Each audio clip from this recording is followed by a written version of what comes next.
오늘 이 아침 우리에게 주시는 하나님의 말씀, 구약성경 창세기 1장 1절에서 5절, 신약성경 사도행전 19장 1절에서 7절, 그리고 복음서 마가복음 1장 4절로부터 11절의 말씀이 되겠습니다. 예수께서 이 땅에 태어나신 후에 한동안은 일부 사람들에게만 그 예수님의 존재가 알려지셨습니다. 우리가 마태복음 2장 1절로부터 12절에 보면 동방박사 세 사람이 별의 인도함을 받고 베들레헴에 계시는 예수님께 경배하고 예물을 드렸습니다.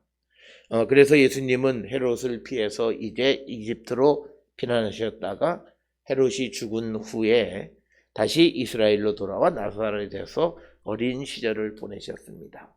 그래서 마태복음 2장 1절부터 12절에 보면 이제 우리에게 한 구주가 나셨다라고 하는 사실은 동방박사 세 사람에게 알려졌다.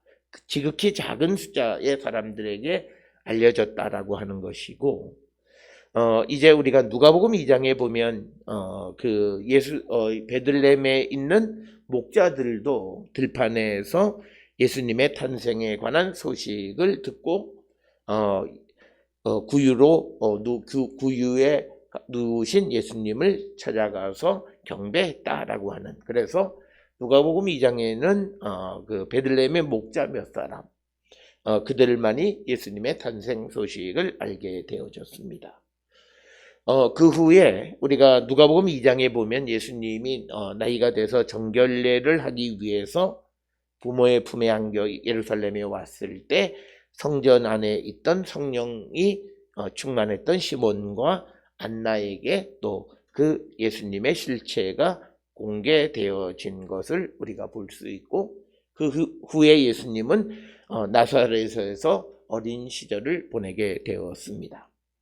이처럼 예수님이 이 땅에 태어나신 후에 일정한 기간, 즉 우리가 흔히 말하는 예수님이 공적으로 활동을 하시기 전까지는 예수님이 이 땅에 오신 하나님의 아들 메시아라고 하는 사실이 아주 극소수의 사람들에게만 알려졌고, 일반 사람들은 이제 그것을 알지 못했다라고 하는 것입니다.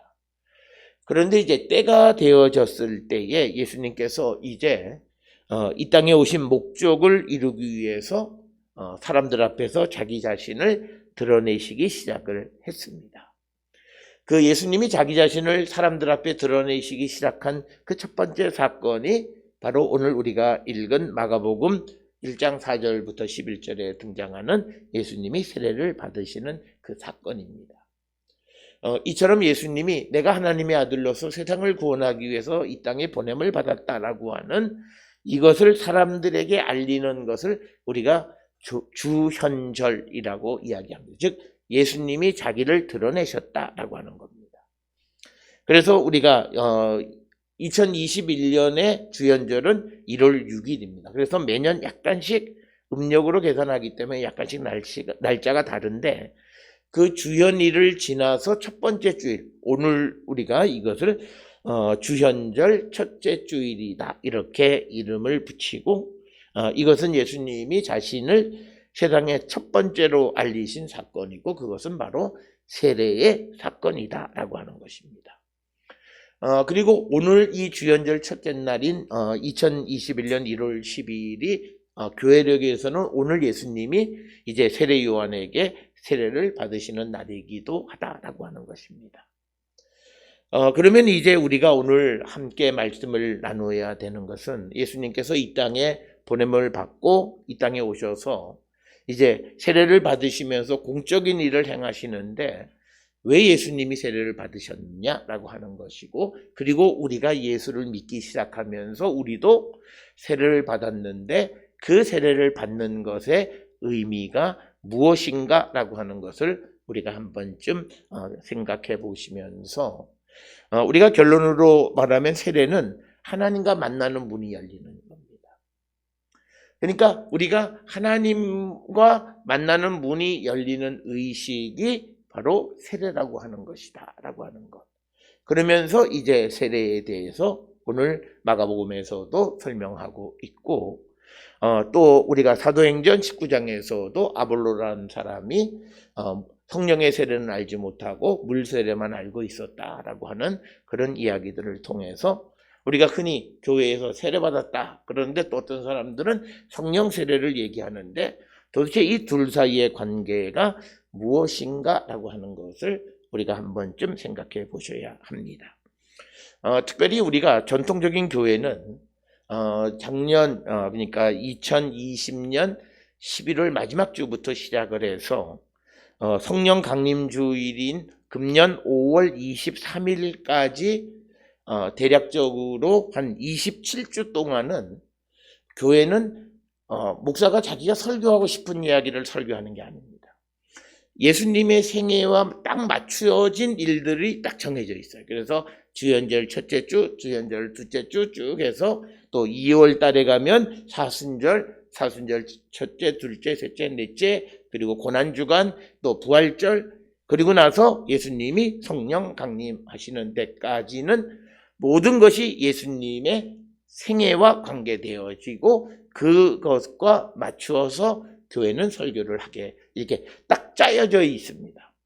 그리고 나서 이제 5월 23일 성령 강림 주일 이후로부터 그해 11월 마지막 주까지 대략 한 25주 정도 이때는 이제 목회자가 그 교회의 특성에 맞는 어떤 주제들을 설교할 수 있게 되어져 있다라고 하는 겁니다. 그럼에도 불구하고 오늘날 우리 한국 교회는 이 법을 정하면 안 지키기로 유명하잖아요. 그러니까 뭐 어떤 교회는 자기 마음대로 목회자가 자기 마음대로 설교하는 교회들도 많아요. 그러니까 뭐 우리는 교회 주보에 오늘 보면 주연절 첫째 주일 이렇게 적혀 있지만 이런 것조차 명기하지 않는 교회들도 많이 있고 그냥 자기 뜻대로 마음대로 설교하는 그런 일들도 많이 있고 심지어는 성탄에 가까운 데에 예수님의 십자가의 죽음만을 얘기하는 교회들도 있고 뭐 하여튼 여러 가지로 이 절기에 맞추지 않는 설교를 하는 교회들도 많은데 대부분의 교회들은 매년 교단에서 이 설교 본문으로 사용되어지는 설교 본문 내용이 52주 딱 정해져서 나옵니다. 그래서 오늘 우리가 읽는 세 본문 구약성경 그리고 복음서 그리고 바울서신 중에서 하나씩 본문이 정해져 있습니다. 주제는 비슷한데 본문이 교단별로 약간씩 차이는 있어요. 그러나 모든 교단이 오늘 주연절 첫째 주로서는 동일하고 예수님의 세례의 의미에 대해서 우리가 생각하게 된다라고 하는 것입니다. 그런 관점에서 오늘 우리가 읽은 마가복음 1장 1절부터 4절부터 11절에서는 이제 세례 요한이 예수님이 이 땅에 오시는 것에 대해서 선포하면서 이제 그가 사람들에게 이제 회개의 세례를 선포했고 그러면서 8절에 보면 나는 너희에게 물로 세례를 베풀거니와 그는 성령으로 너희에게 세례를 베푸실 것이다 이렇게 이야기합니다. 그래서 오늘 주시는 이 마가복음 1장 4절부터 11절에 보게 되면 세례 요한은 자신이 베푸는 물 세례와 그리고 성령의 세례 이 두 가지가 있다. 그리고 이 두 가지를 구별하는 겁니다. 여기에서 사람들이 이제 너 세례 받았냐 또는 뭐 너 성령 세례 받았냐 이렇게 이야기를 하는데 특별히 우리가 이 물 세례는 오늘 주시는 이 본문을 통해서 보면 어떤 그런 이 성령 세례를 받기 위한 준비 단계 그러니까 세례 요한이 와서 죄 사함을 받게 하는 회개의 세례를 선포해서 죄 사함을 받으면 그가 예수께서 주시는 성령의 세례를 받을 수 있다라고 하는 그래서 물 세례라고 하는 것은 성령 세례를 위해서 준비하는 그런 세례이고 그리고 예수님이 우리에게 주시는 세례는 그것은 모두가 다 성령 세례라고 우리가 말할 수 있습니다. 우리가 보통 세례 의식은 목사가 여러분들에게 세례 베풀 때 물로 위에서 이제 머리 위에다가 놓고 기도를 합니다. 그런데 이거는 형식이고 그런데 우리가 세례를 줄 때 목사가 성부, 성자, 성령의 이름으로 세례를 준다는 거예요. 그러면 이 이야기는 우리가 받은 세례는 성령께서 주신 세례라는 뜻이에요. 형식은 물로 이렇게 머리에 물을 찍는 그런 방식을 쓰기는 하지만 그것은 성령의 이름으로, 성부와 성자와 성령의 이름으로 세례를 주기 때문에 우리가 받은 세례는 성령 세례와 같은 것이다 라고 하는 겁니다. 이걸 혼돈하시면 어떤 분들은 성령 세례를 다시 받아야 된다 막 그러면서 뭐 어떤 데는 성령 세례를 받게 하는 방식이 있다 뭐 이렇게 설명하는 경우들이 있는데 그것이 아니라 오늘 우리가 읽은 마가복음 1장 9절로부터 11절에 보면 분명하게 나와 있습니다. 9절에 예수님이 요단강에서 요한에게 세례를 받으셨어요. 그러면 요단강에서 받으셨으니까 이게 물 세례인 거죠. 그런데 10절에 물에서 올라오실 때 하늘이 갈라지고 성령이 비둘기같이 자기에게 내려오심을 보시더니, 그러니까 뭐냐면 물 세례를 받는 그 순간 성령 세례도 받은 거예요. 그러니까 물로 세례를 받는 것은 형식이고 본질은 우리가 세례를 받았다라고 하는 것은 하나님의 성령이 내게 임했다라고 하는 것이고, 그래서 그 세례를 받는다라고 하는 의미는 뭐냐면 두 가지 중요한 의미는 11절에 나와 있는 것처럼 사랑하는 아들이다. 내 사랑하는 아들이다. 그러니까 우리가 세례를 받음으로 말미암아 하나님의 자녀가 되어졌다는 거예요. 그런데 내가 하나님의 자녀가 되어졌다라고 하는 것의 의미는 뭐냐면 지난 주간에 우리가 하나님의 자녀들을 하나님이 구원하신다라고 하는 말씀을 드렸어요. 그러니까 이제 내가 정말 진정으로 예수 그리스도의 이름으로 세례를 받은 자들은 이제 하나님의 자녀이고 그들은 하나님이 그들을 지켜주신다라고 하는 거예요. 그래서 우리가 세례를 통해서 우리는 하나님의 아들들이 되어졌고, 그래서 우리에게는 하나님의 성령이 임하신다라고 하는 것은 뭐냐면 성령이 임하신다라고 하는 말의 의미는 우리에게 하늘의 능력이 임한다는 거예요. 그러니까 우리가 기도할 때 하나님 우리를 도와달라, 특히 어렵고 힘든 일들을 하나님이 해결해 달라는 것은 그것은 뭐냐면 이 세상의 질서 속에 있는 능력이 아니라 하늘로부터 오는 특별한 능력을 우리에게 주셔서 우리가 그 모든 어려움을 이기고 또는 해결할 수 있게 해주신다라고 하는 거예요. 그래서 우리가 성령이 임하시면 아픈 자는 낫고 약한 자는 강하게 되고 넘어진 자는 세워지고 죽은 자는 성령이 임하시면 다시 부활하는 살아나게 되어진다라고 하는 겁니다. 오늘 우리가 가정예배 저녁 시간에 드리는 그 예배에 보면 에스겔 37장에 보면 하나님께서 마른 뼈, 그 마른 뼈를 살리세요. 근데 그 마른 뼈를 살리실 때 거기에 성령을 생기를 넣어주시는데 그 생기란 말이 성령을 넣어주심으로 다시 살아나게 되어졌다. 그래서 예수님이 세례를 받으심으로 이제 첫 번째 모든 사람들에게 이는 내 사랑하는 아들이다 라고 하는 것을 모든 사람에게 알려주는 사건입니다. 그러니까 예수님의 세례는 예수님이 하나님께로부터 보냄을 받은 하나님의 아들이라고 하는 것을 온 천하에 알리는 그런 사건입니다. 그러니까 예수님은 사실은 세례가 필요 없으신 분이에요. 왜냐하면 예수님 자신이 하나님과 같으신 분이시기 때문에.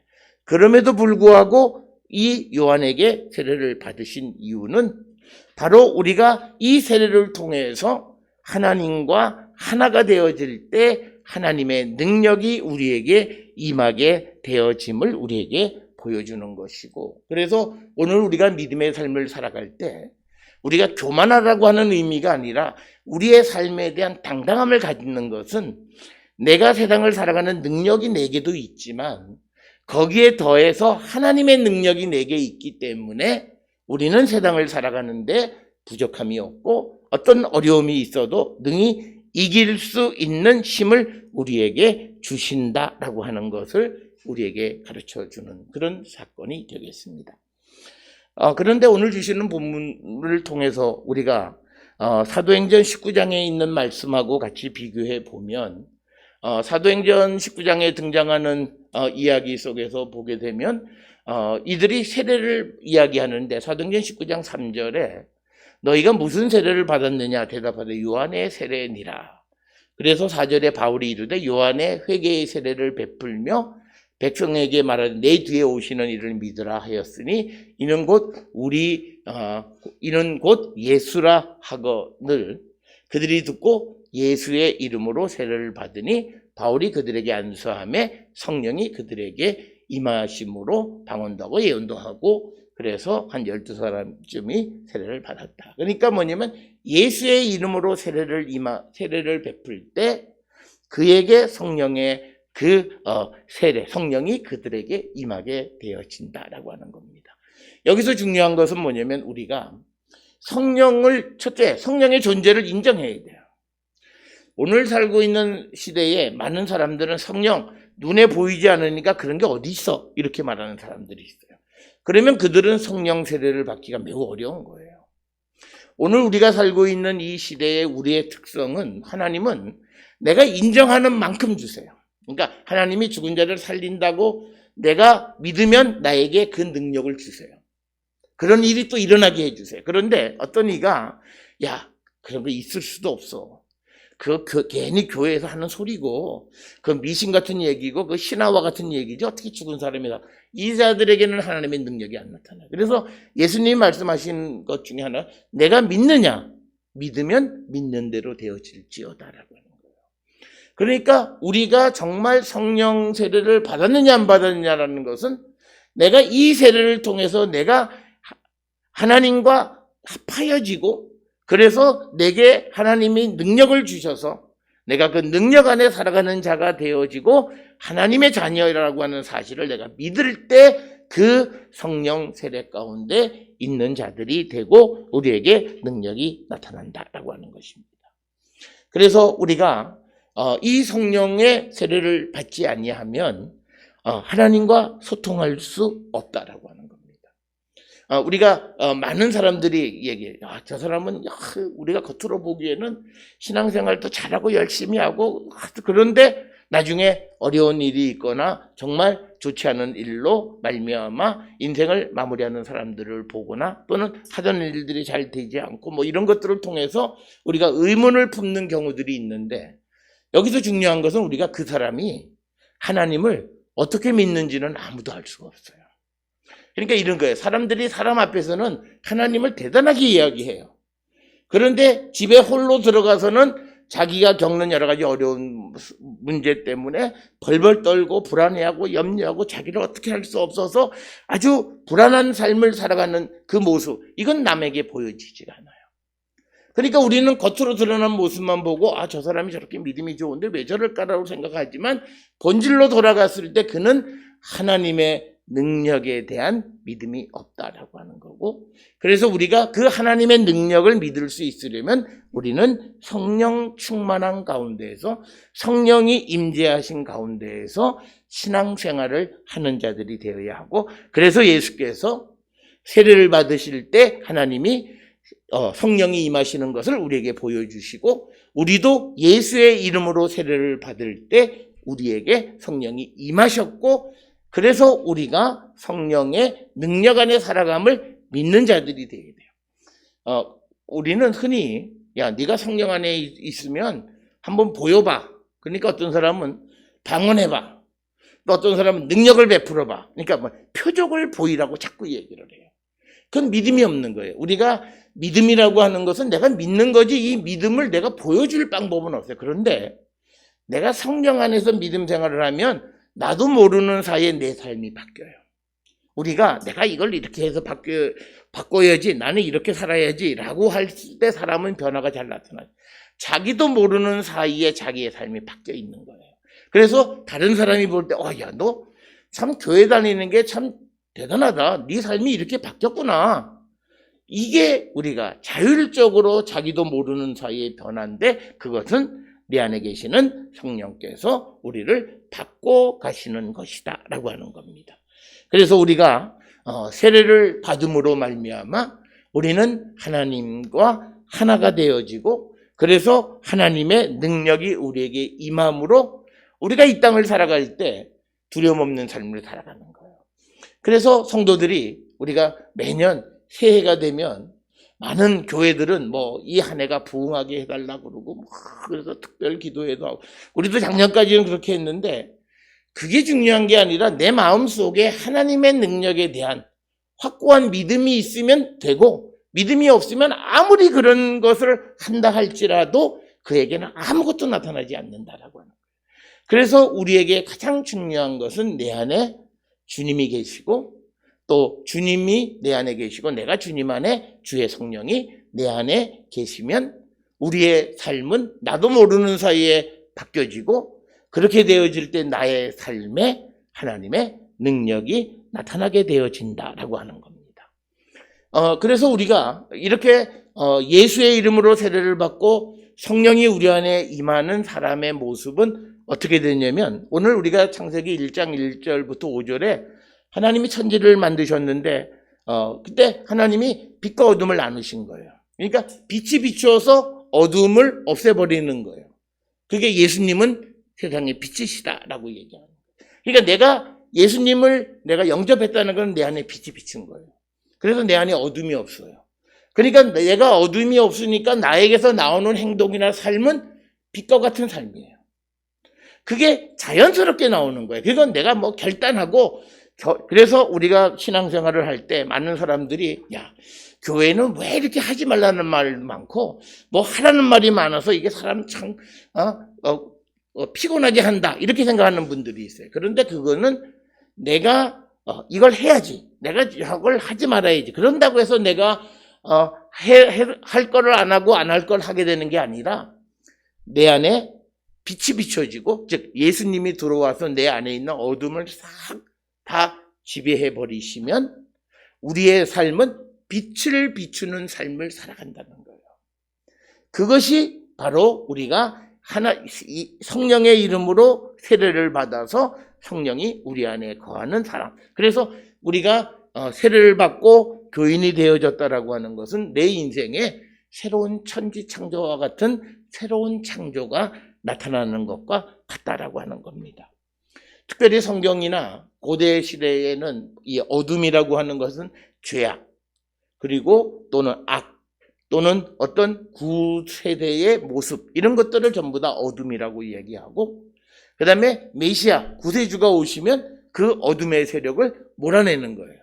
그래서 항상 예수님은 빛, 그리고 메시아도 빛으로 묘사하는 겁니다. 그래서 우리가 세례를 통해서 하나님과 연합한 자가 되고 하나가 되어졌다면 이제 우리 안에 빛이 비춰졌고 우리 안에는 어둠이 없는 거예요. 그래서 우리가 세상을 살아갈 때 우리에게서는 어둠의 그림자가 나타날 수가 없어요. 왜? 내 안에 어둠이 없기 때문에. 그런데 우리가 간혹 예수를 믿고 오랫동안 믿었다라고 하는데 어떤 사람들이 또 뭐 목사나 이런 사람들이 사기 또 나쁜 범죄에 연루되어져 있는 사람들을 우리가 가끔 보게 됩니다.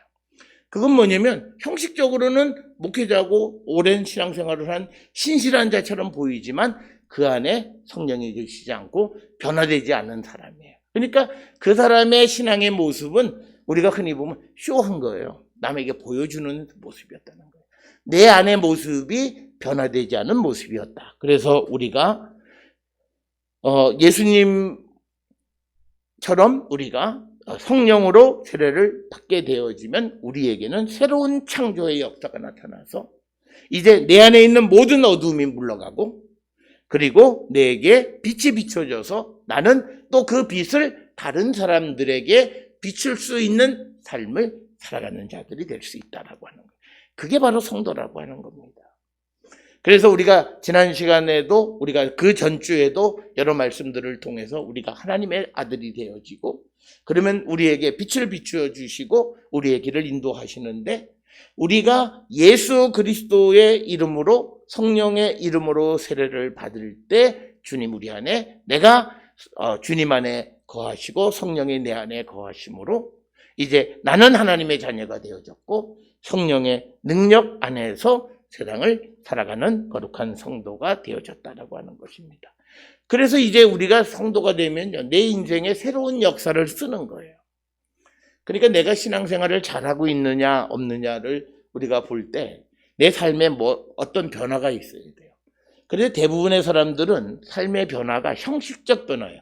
내가 주일날 옛날에는 뭐 다른 일을 했던데 요새는 그걸 안 하고 교회만 간다. 이것만 차이. 근데 그것만이 아니라 내가 사람에 대한 생각이나 세상을 살아가는 삶의 자세나 모든 것들이 자연스럽게 바뀌어가는 거고 가치관이 바뀌어가는 거예요. 그래서 이것을 제일 잘 알 수 있는 건요.